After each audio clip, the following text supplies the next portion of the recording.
Bobby the Brain Heenan, Jim Cornette, Jimmy Hart. We all remember these people because they were some of the best managers in history doing what they had to do in order to not only become icons, but help get whoever they were managing over in the ring. The manager in 2017 may be dead, but it did used to serve a huge purpose, and it's one that's missing nowadays. Well, mostly. Unfortunately, there were plenty of times a wrestler got given a helping hand only for said helping hand to do absolutely nothing and eventually fade away into nothingness. Some literally. Their DNA actually just disintegrated away and they weren't even a memory. Because they sucked. I'm Simon from What Culture, and this is the 8 WWE managers you totally don't remember.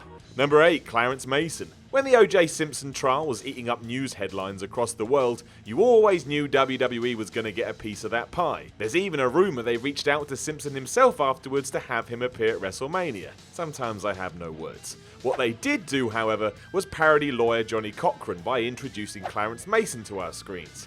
And boy did it suck. Popping up here, there and everywhere, it was probably as one of the faces of the Nation of Domination where he hit his peak. And when I say peak, I just mean he had a role. No one enjoyed this. No one.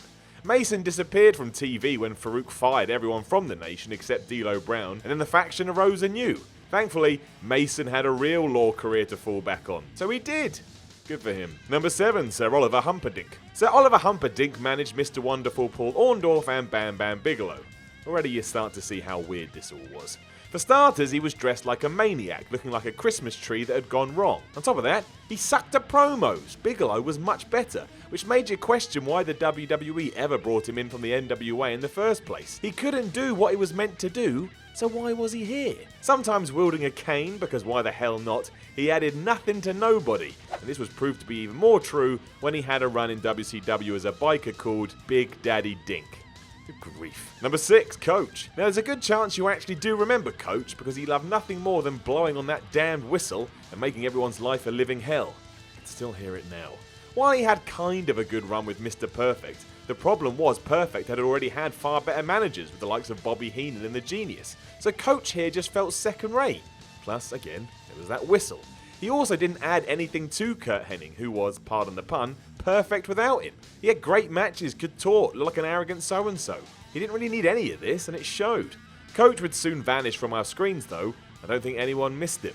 All that damn whistle. Number 5, Shinja. Some people remember Hakushi mostly because he was the man with writing all over him. What a gimmick that was. We're gonna draw on you, Vince McMahon said. Great. That sucks, and it's going to take me an age to get ready before every damn match. He wasn't all that memorable though, so his manager, Shinja, stood no chance. This was mostly because he did nothing during his run. He got pile-drive once by Bret Hart, and then he lost to Barry Horowitz. That's it! You may as well have had a piece of toast managing Hakushi. It kinda sucked too, because in another life he had been part of the Orient Express, and at least they left somewhat of a mark.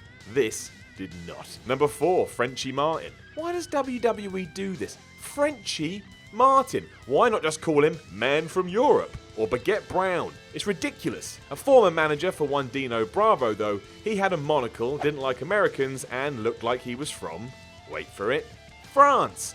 He also sucked at his job. The whole time Frenchie here was with Bravo, Bravo barely won a damn match. Martin was so bad at this, WWE eventually transitioned him back to being a jobber, which was his role before all this. But whoever had the idea to make this change in the first place should be shot. With jelly from an ice cream cannon, because I don't want anyone to be hurt. Just wrestling. Number 3, the Wizard. There's lots of wizards in the world of wrestling, but this time we're not talking about the guy who accompanied Ulster to the ring in WCW, nor the Grand Wizard of the 70s. They're fine for now, and kinda made their mark in their own special way. Instead, this is the Wizard who helped Kamala battle against Hulk Hogan in the 80s, as his handler Kimchi assisted out too. Definitely not racist, this. Definitely not. It was weird because all he really did was shout and ramble in interviews while the audience had no idea what he was going on about. So he was like the Ultimate Warrior, but at least the Ultimate Warrior was incredibly entertaining. The Wizard did this again in WCW where he helped Dungeon of Doom to wage war against Hogan, again, but that was rubbish too, which is why no one remembers him.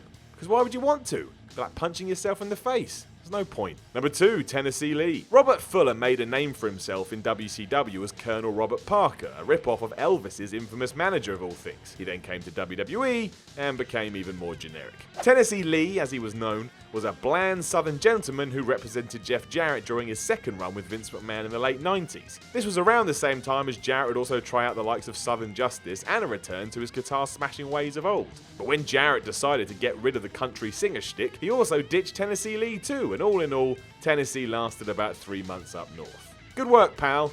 Number 1, Johnny Polo. Look, it's Raven before he was Raven. Doesn't he look weird? But yeah, before he donned a leather jacket, combat boots and jean shorts, Scott Levy was a manager, and sometimes wrestler, known as Johnny Polo, a whiny rich kid who irritated everyone around him. And that was apparently both in the real and fake worlds of professional wrestling. Standing side by side the likes of Adam Bomb and the Quebecers, Polo only lasted about a year and a half in the WWE, though he did assist the Quebecers to a trilogy of championship reigns. So at least he actually helped his team out a bit, like others on this list, who are about as useful as a fork. This soon became irrelevant though because of everything he achieved after the fact mind, and now he's somewhat of a cult classic wrestler that everyone says has an awesome mind for the business. So that's much better.